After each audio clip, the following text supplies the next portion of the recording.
Ce couple voyageait sans but précis, en voiture. Aujourd'hui, ils sont arrivés dans une petite ville isolée, non marquée sur la carte. Une fois à l'intérieur, ils ont immédiatement ressenti une atmosphère étrange. Dans le restaurant, tout le monde les fixait avec des regards étranges. Ariel se sentait très mal à l'aise sous le regard de ces personnes.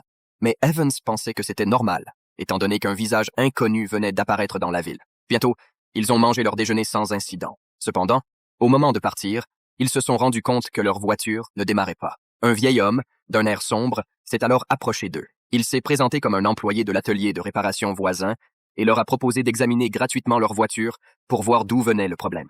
Après avoir inspecté le véhicule, il leur a dit qu'un des pièces était cassé, mais qu'il faudrait une journée pour le réparer. Le mécanicien a ajouté que la seule maison d'hôte de la ville était ouverte aux visiteurs. Le serveur du restaurant, qui avait écouté la conversation, leur a aussi suggéré de rester. Evans, cependant, trouvait cette situation trop suspecte. Il soupçonnait que l'atelier de réparation avait saboté la voiture pour pouvoir facturer les réparations et l'hébergement. Ariel, voyant la méfiance de son petit ami, lui conseilla de garder son calme et de ne pas se disputer avec les gens à l'extérieur. Après avoir dit cela, Ariel accepta la proposition sans se soucier des sentiments de son compagnon.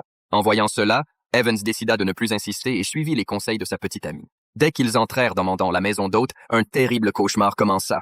L'environnement paisible et la décoration de la maison les mirent à l'aise, et l'humeur sombre d'Evans s'améliora considérablement. Lors du dîner, ils constatèrent que le réfrigérateur ne fonctionnait pas. Ariel appela immédiatement le propriétaire pour lui demander de venir réparer le problème. Le soir, un bruit de frappe à la porte les réveilla. Evans se leva pour ouvrir la porte et se retrouva face à une fille dont on ne voyait pas le visage. Elle lui demanda si Tamara habitait ici. Evans répondit d'un ton las que non, et Ariel confirma que la fille s'était trompée d'endroit. La jeune fille ne répondit rien, se retourna et s'éloigna. Mais ce qui était étrange, c'était que la fille ne s'éloigna pas vraiment. Elle se tenait immobile, fixant la maison.